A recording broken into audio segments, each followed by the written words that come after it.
Welcome back to Cultivating Her. I'm Christy Edgar, and today we're diving into one of the most foundational yet misunderstood aspects of women's health, the hormonal hierarchy. Your hormones are like the conductors of an orchestra, influencing everything from your energy and mood to metabolism, sleep, and even how you handle stress. But understanding how these hormones work and how they interact can be a game changer for your health. In this episode, we're breaking it all down. The HPA and the HPO axes, the key hormones like cortisol, insulin, oxytocin, and the sex hormones, and how they all fit together in your body's hormonal symphony. We'll also talk about how to spot when something's out of tune and what you can do to bring it back into harmony. So grab a cup of tea, get cozy, and let's uncover the blueprint to understand your hormones and reclaim your health. Welcome to Cultivating Her, breaking taboos, balancing hormones, and redefining women's health. I'm your host, Christy Edgar, an integrative nutrition health coach and holistic lifestyle expert. Join me as we dive into the world of menstrual health, hormone balance, and the connection to women's wellness. Whether you're looking to decode your cycle, tackle PMS, or manage menopause, this show is your go-to to syncing your lifestyle with your hormonal rhythms. Through candid conversations, practical tips, and a few expert interviews, Cultivating Her empowers women to embrace their cycles and align their lifestyle to boost energy and thrive in every phase of life. Subscribe now and start flowing with confidence as we redefine what it means to be a woman with harmonious health. Hello, friends, and welcome back to the podcast. Today, we're diving into one of my favorite topics, the hormonal hierarchy. Understanding this hierarchy is a game changer for women's health because it's foundational of how our bodies function. And you know how I feel about understanding how the body works. Hormones aren't just about periods or menopause. They're messengers that impact everything from our energy to our mood, metabolism, and more. So let's get started. Before we dive into the hormonal hierarchy, let's take a moment to talk about the endocrine system. Now, if you're like most people I speak to, you just made a face and wondered, the what? Endo who? You're in good company. The endocrine system might be the most overlooked system in the body, next to the lymphatic system. But don't you worry, stick with me, and I'll make sure you get up to speed. Today, we start with the endocrine system. This system is your body's internal communication network. It's made up of glands, such as the thyroid, the adrenal, and the ovaries, which produce and release hormones directly into your bloodstream. These hormones act as messengers, traveling to different organs and tissues of the body and regulate everything from metabolism and growth to mood and reproduction. When the endocrine system is in balance, your body functions smoothly, but when it's out of balance, it can lead to a variety of health issues. Now, when we talk about the endocrine system, we have to talk about the master regulators, the hypothalamus and the pituitary. At the top of the endocrine system's chain of command are the hypothalamus and the pituitary gland. These two structures work together to regulate nearly every hormone in your body. The hypothalamus, it is a small but mighty region of the brain that acts as the control center. It constantly monitors the body's internal environment. It's like a thermostat. It sends signals to the pituitary gland to adjust hormone levels as needed.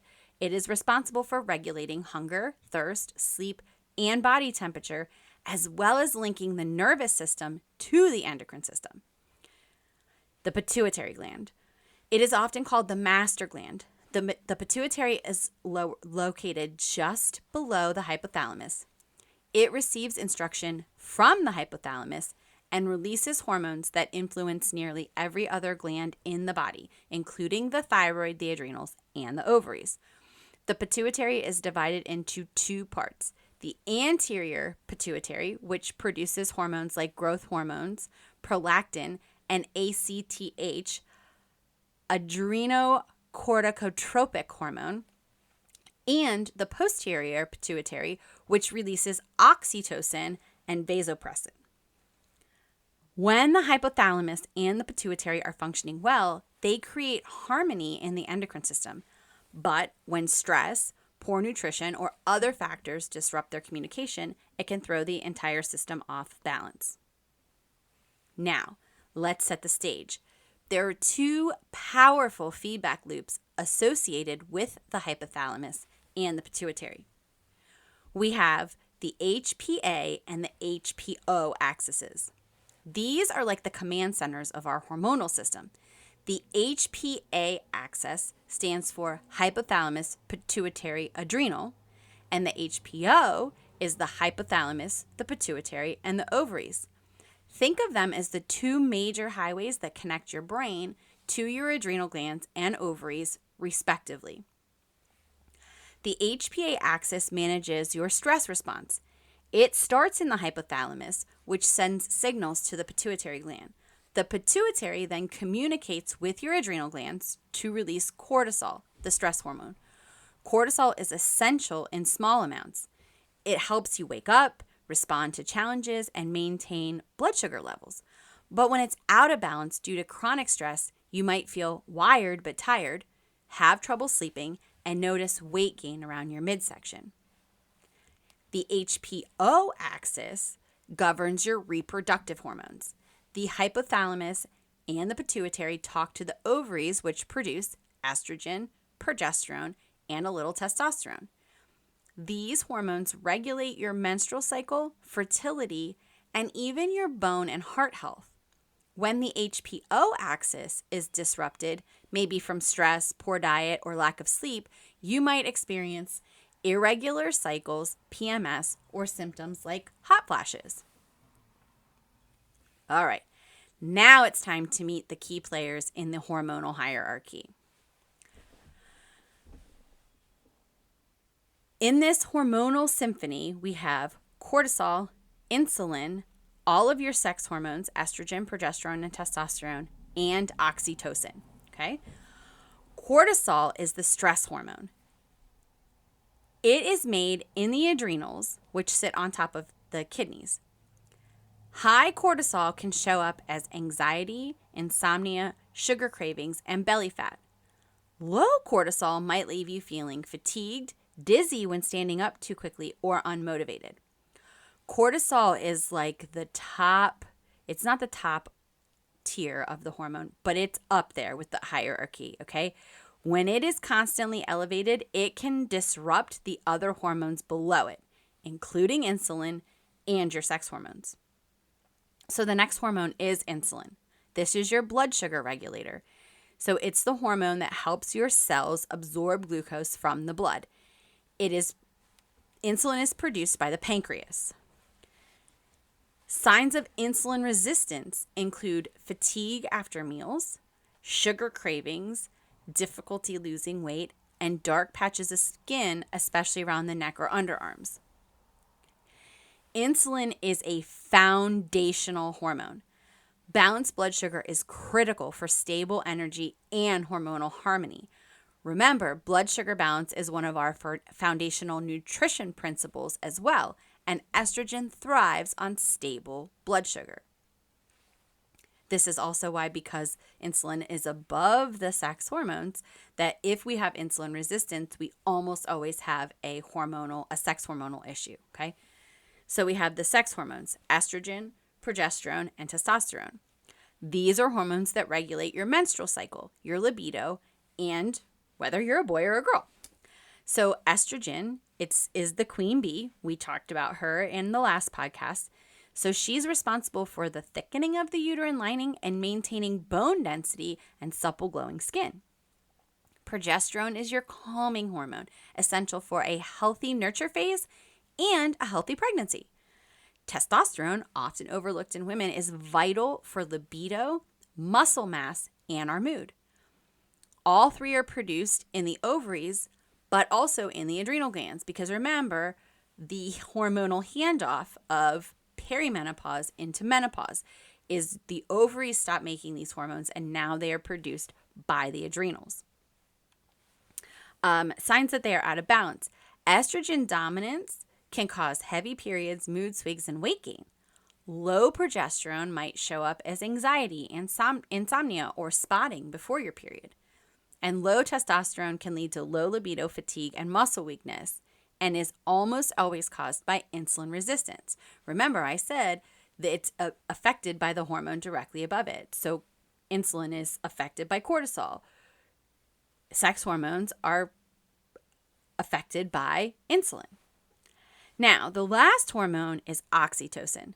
This is your bonding hormone, okay? It's also known as the love hormone. Oxytocin is released during social bonding, physical touch, and even breastfeeding. It is produced in the hypothalamus and released by the pituitary. So low oxytocin can lead to feelings of loneliness, difficulty connecting with others, or even depression. Oxytocin is unique because it's not directly tied to survival, but it plays a massive role in emotional health.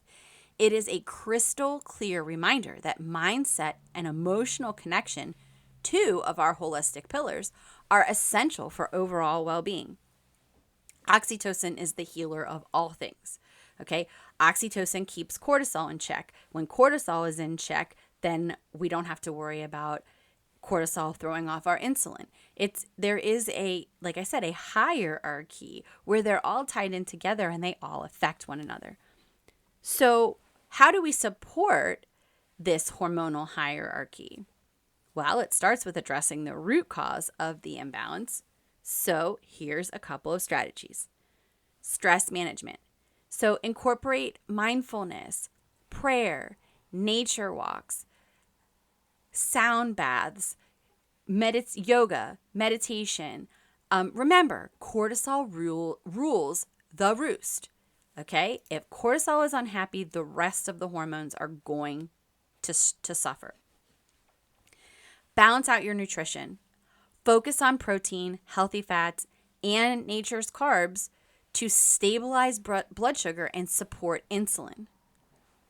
Obviously, here we talk about the cycle. So cycle syncing is vital. Align your lifestyle with your menstrual cycle to support the HPO axis and all of the sex hormones. Number 4 is sleep and recovery. Prioritize quality sleep. It is essential for hormonal repair, and make sure that you mind the nurture phase of the cycle. Do not discredit rest and recovery. And last, connection. Foster meaningful relationships to boost oxytocin.